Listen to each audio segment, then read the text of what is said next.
नमस्कार दोस्तों, मेरा नाम है मोहित शर्मा और स्वागत है आपका अपने ही चैनल बारबरिक कोचिंग में। अभी तक हमने 136 क्वेश्चन डिस्कस कर लिए थे, तो आज का जो हमारा नेक्स्ट सवाल है वो है 137। तो सवाल ये है कि which of the following is not an industrial centre in Solan district of HP, कि निम्न में से कौन सा हिमाचल प्रदेश के सोलन जिले का एक औद्योगिक केंद्र नहीं है। देखो, जो सबसे ज़्यादा औद्योगिक केंद्र जो आपके हैं वो हिमाचल प्रदेश की सोलन डिस्ट्रिक्ट में ही है। तो आपने क्या करना है कि सोलन के जितने भी औद्योगिक केंद्र हैं वो आपने सारे के सारे याद कर लेने हैं एक बार, ठीक है। तो यहाँ पे आपको पूछा है कि कौन सा नहीं है, तो दोस्तों सोलन भी है, बरोटी वाला भी है, परवाणु भी है। तो इसका सही उत्तर है वो है दोस्तों अर्की। अर्की जो है इंडस्ट्रियल नहीं है।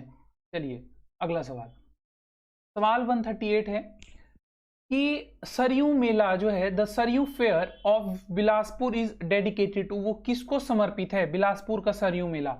ऑप्शन है दोस्तों आपके सामने, नाग देवता को, गुग्गा देवता को, हडिम्बा देवी को, या इनमें से कोई नहीं। तो 138 का जो आपका सही उत्तर है दोस्तों वो है option number C, Hadimba Devi, बिल्कुल सही। 139, Baba Bhalku rail museum is located at, तो वो कहाँ पे है, बाबा भलकू रेल म्यूजियम स्थित कहाँ पे है। ऑप्शन है शिमला, मंडी, सोलन या नाहन। तो 139 का जो सही उत्तर है दोस्तों वो है ऑप्शन नंबर ए, बिल्कुल सही। चलिए अगले सवाल की ओर बढ़ते हैं। सवाल है 140। तो सवाल ये है कि जो भुंडा फेस्टिवल है हिमाचल प्रदेश में वो किस चीज से संबंधित है, एसोसिएटेड विद। तो ऑप्शन आपके सामने दे रखी है, महासु देवता, लोमस ऋषि, बुद्धा या परशुराम। तो 148 का जो आपका सही उत्तर है दोस्तों वो हर एक जानता है, ऑप्शन नंबर डी जो है आपका बिल्कुल सही है, परशुराम जी। चलिए सवाल की ओर बढ़ते हैं। 141 सवाल है, where did Khairgarhi Rani Khairgarhi join the freedom movement, यानी जो रानी खैरगढ़ी स्वतंत्रता की आंदोलन में कहां शामिल हुई। ऑप्शन लखनऊ, कानपुर, अजमेर या दिल्ली। तो 141 का जो सही उत्तर है वो ऑप्शन नंबर ए, लखनऊ, बिल्कुल सही। अगला सवाल, Who became the first chairman of HP Administrative Tribunal in 1986। तो आपको ये भी पूछा जा सकता है कि जो हिमाचल प्रदेश का एडमिनिस्ट्रेटिव ट्रिब्यूनल था उसका गठन किस वर्ष हुआ। तो आपने याद रखना है कि उसका जो गठन हुआ है वो 1986 में हुआ है।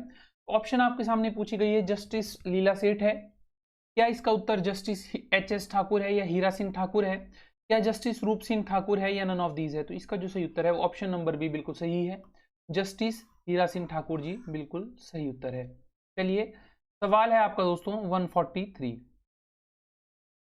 सवाल में पूछा जा रहा है कि raja of which state got his daughter married to Banda Bairagi, यानी कि किस राज्य के राजा ने अपनी पुत्री का विवाह बंदा बैरागी से करवाया था। तो 143 का जो आपका सही उत्तर है दोस्तों वो ऑप्शन नंबर सी है, बिल्कुल सही, सॉरी बी बिल्कुल सही है, चंबा। ऑप्शन नंबर बी बिल्कुल सही है, चंबा। तो आपने बताना है कि उन राजा का क्या नाम था।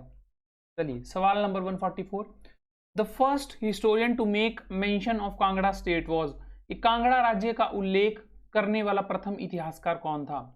ऑप्शन है थेवेनॉट, फरिश्ता, टॉलमी या पाणिनी।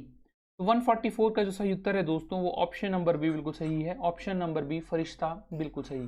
चलिए सवाल है आपका 145। चलिए 145 की ओर बढ़ते हैं। Kheer Ganga hot water spring are in, तो खीर गंगा जो एक गर्म पानी का स्रोत है वो कहाँ पर है। तो आप जानते ही हैं कि वो आपका कुल्लू डिस्ट्रिक्ट में स्थित है। चलिए आगे की ओर बढ़ते हैं, अगले सवाल देखते हैं कि किस तरह के हमें अगले सवाल मिलेंगे। देखिए जो 146 टू 150 तक के जो सवाल हैं दोस्तों, लगभग 4 to 5 क्वेश्चंस, ये सारे के सारे जो क्वेश्चन हैं ये लेबर लॉ से रिलेटेड हैं, जो हमारे को ट्रैफिक इंस्पेक्टर के लिए इंपॉर्टेंट नहीं है, ठीक है। तो इन क्वेश्चंस को हम यहीं पे स्किप कर देते हैं। तो ये वाले क्वेश्चंस हम डिस्कस नहीं करेंगे। अगर हमारा लेबर इंस्पेक्टर का एग्जाम होता तो ज़रूर हम इनको डिस्कस करते, बट हमारा ट्रैफिक इंस्पेक्टर का है तो ट्रैफिक इंस्पेक्टर के लिए हमारे लिए यही ज़रूरी थे। चलिए तो इसके बाद हम 150 के ऊपर चलते हैं, जो हमारा सेक्शन रहेगा इंग्लिश वाला है ना। तो अब इंग्लिश और हिंदी भी हमें पढ़नी पड़ेगी साथ में। 151, अब 151 में क्या बोला है कि वन वर्ड सब्स्टिट्यूट है ये ना, कि जो पूरा सेंटेंस होगा उसके लिए कोई आपको एक स्पेसिफिक वर्ड ढूंढना है। Harassed by a fixed idea, तो इसका जो आपका सही उत्तर है दोस्तों वो है ऑब्सेस्ड। ऑब्सेस्ड का अगर मैं आपको मतलब बताऊं तो ऑब्सेस्ड का मतलब होता है जुनून सवार होना, किसी चीज का भी जुनून जो हो वो सवार जब हो जाए तो उसको कहते हैं ऑब्सेस्ड। ठीक है, अगला सवाल है one who is fond of inflicting pen.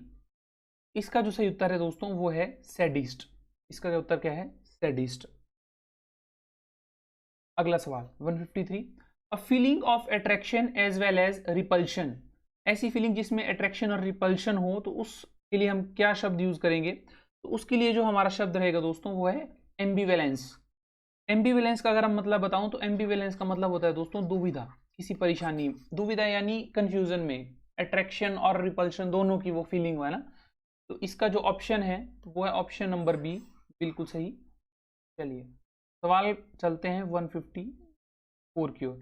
देखिए दोस्तों आपने क्या करना है कि जैसे देखिए मतलब बताने को मैं आपको हर एक के मतलब बता सकता हूँ। जैसे सॉन्ट, इसका क्या मतलब रहता है? इसका मतलब रहता है वॉक करना, वॉकिंग फ्लो करना है ना, टहलना मतलब। ठीक है। बोस्टिलियस का मतलब होता है एनर्जेटिक, बहुत प्रचंड रूप, है ना। जैसे सेप्टिसिज्म का मतलब होता है आपका डाउटफुल, है ना, कोई चीज डाउट में हो।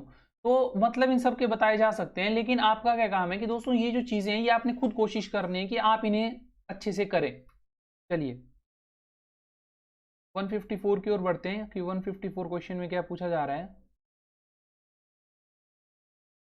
अब आपको बोला जा रहा है कि आपने दो मिस स्पेल्ड वर्ड ढूंढने हैं, इनमें से कौन से हैं, है ना।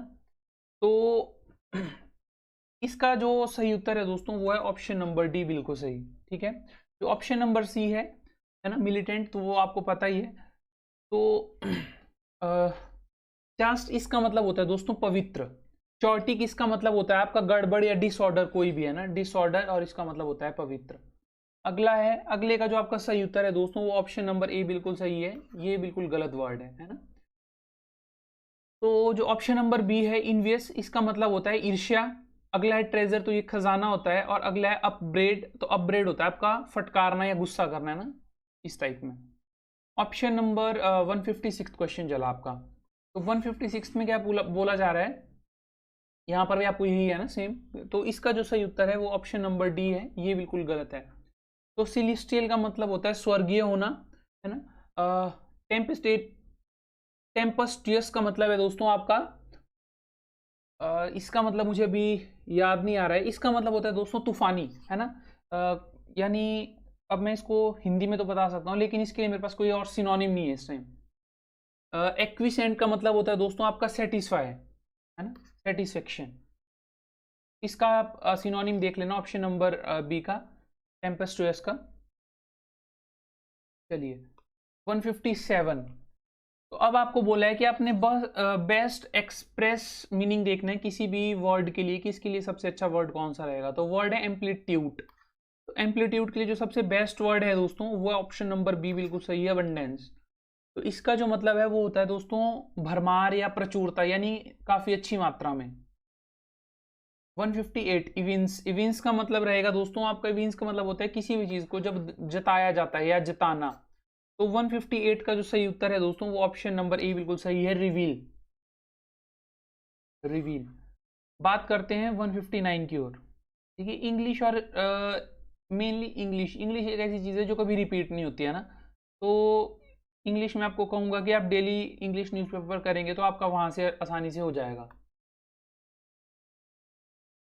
पैरोचियल, इसका मतलब रहता है दोस्तों आपका सीमित, कोई भी चीज़ लिमिटेड रहती है ना। तो ऑप्शन नंबर ए बिल्कुल सही है, लिमिटेड। बाकी देखिए सबकी प्रोनाउंसिएशन दोस्तों अपनी अपनी रहती है ना। कोई इविंस पढ़ता है, कोई एविंस पढ़ता है ना। तो वो डिपेंड नहीं करता है, आपको मतलब पता होना चाहिए। आपने देखिए जो आपका कभी भी आप अगर एग्जाम आप देते हैं ना दोस्तों, तो उसमें आपने एक चीज ध्यान देना है, वहां पर कभी ऐसा नहीं लिखा होता कि साइंस इन पीएचडी, आपको वहां पे पीएचडी चाहिए। ठीक है, वहां पे आपको लिखा होगा जनरल साइंस, जनरल इंग्लिश, है ना। आपकी जो नॉलेज होनी चाहिए वो सिर्फ जनरल होनी चाहिए, वो कोई डीप नहीं होनी चाहिए। कि अगर आप मान लो साइंस पढ़ रहे हैं तो आपको अगर आप सेल पढ़ रहे हैं कि सेल की खोज किसने की, सेल होता क्या है, सेल बनता किस तरह से है, और सेल के बारे में आपको इतना कुछ नहीं जानना है कि जो आपको एग्जाम में आए ना, उसका फायदा कुछ नहीं है। हाँ आपको पता है कि सेल किसने डिस्कवर किया है, ठीक है। सेल सबसे छोटा ऑर्गन है, मतलब फंक्शनल यूनिट है हमारी बॉडी की, है ना। बस इस तरह के आपको 2-3 फैक्ट याद रखने होते हैं, यानी जनरल चीजें जो आपको सवाल बन सकती हैं इस तरह से। हम सवाल पे थे दोस्तों, अब हमारा सवाल चल पड़ा 160th, है ना। 160th सवाल की ओर बढ़ते हैं। अब आपको क्या करना है कि जो सेंटेंस है इसमें आपको मोस्ट अप्रोप्रिएट वर्ड को फिल करना है। तो सेंटेंस ये, अब ये जो सेंटेंस होता है ना, अगर आप डेली न्यूज़पेपर करते हो या आप इंग्लिश मूवीज देखते हो या न्यूज़ देखते हो इंग्लिश में, तो आप आसानी से कर सकते हैं। तो देखिए सवाल क्या है, the railway station was dash into darkness, है ना। तो 160th का जो सही उत्तर है दोस्तों वो है ऑप्शन नंबर बी, बिल्कुल सही। 161, the meeting witnessed dash scenes, तो 161 का जो आपका सही उत्तर है दोस्तों वो ऑप्शन नंबर बी बिल्कुल सही है।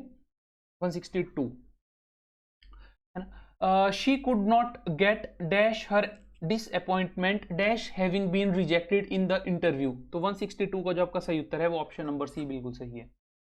अब चल पड़ा आपका हिंदी का। तो हिंदी में देखो, मैं आपको जरूर कहूंगा कि हिंदी आप जरूर से देखिए, क्योंकि हिंदी एक ऐसी चीज है जो रिपीट होती है। 163 पे थे हम, है ना। कंकाल और कंगाल युग्म शब्द का अर्थ है, तो क्या अर्थ है। तो कंकाल आपको पता है कि कंकाल होता है दोस्तों, कंकाल कंकाल ही होता है ना, और इसका ऑप्शन नंबर ए बिल्कुल सही है, ठट्ठी और निर्धन। 164, यथाविधि में समास है, तो इसमें कौन सा समास है, इसमें फर्स्ट वर्ड को प्रेफरेंस दी जा रही है, यथा को, तो अव्ययी भाव समास है ये।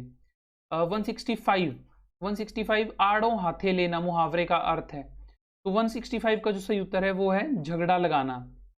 166, कूल का उपसर्ग है, तो कूल का जो है ना, तो यह है प्रतिकूल, बहुत आसान था। अगला सुंदर का प्रत्यय बनता है, तो सुंदर का क्या प्रत्यय बनता है, सौंदर्य। 168, शुद्ध शब्द क्या है, आपको इसमें शुद्ध शब्द ढूंढना है, तो इसका ऑप्शन नंबर बी बिल्कुल सही है, दुरावस्था। और अगला है आपका 169। 169 सवाल की ओर देखते हैं कि 169 सवाल में आपको क्या पूछा जा रहा है। तो सवाल ये है कि जो गृहस्थ का विपरार्थी है, गृहस्थ का उल्टा शब्द क्या है, तो इसका होगा दोस्तों सन्यासी, ऑप्शन नंबर बी बिल्कुल सही है।